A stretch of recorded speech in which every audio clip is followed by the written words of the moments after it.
In today's video, I'm going to teach you how to use the sales pipeline in Zoho CRM. By the end, you'll know exactly how to create a clean, organized pipeline that reflects your sales process, so your team can track deals with confidence and consistency. First, open Zoho CRM and land on the homepage. This is your starting point for configuring system settings. Make sure you're signed in with an account that has permission to change setup options, because pipelines live in the administrative area of the CRM. Next, look to the top right corner of the screen and click the gear icon to open Settings. This takes you into the Setup console where modules and preferences are managed. Inside Settings, find the area for pipelines.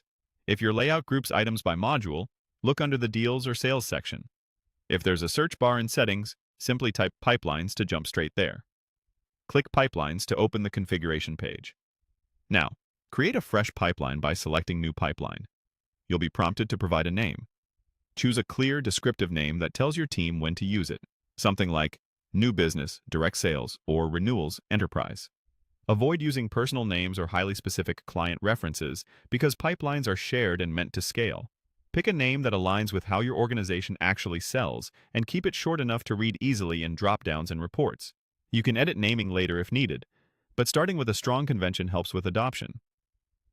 With the name set, move on to stages and select the stages that match your sales journey.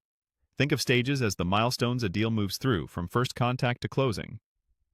Keep them mutually exclusive, ordered in the sequence your team follows, and named with simple action-oriented labels like qualification, discovery, proposal, negotiation, and closed won or closed lost.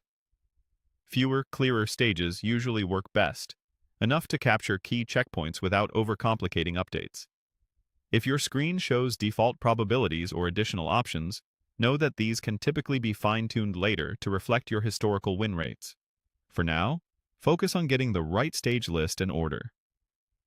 When everything looks right, click Save.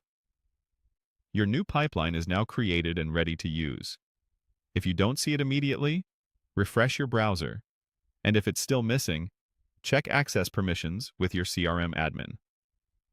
As a best practice, communicate the new pipeline name and stage definitions to your team so everyone updates deals consistently. If your organization uses multiple pipelines, you can decide later which one should be the default for new deals to keep data uniform across reports and dashboards.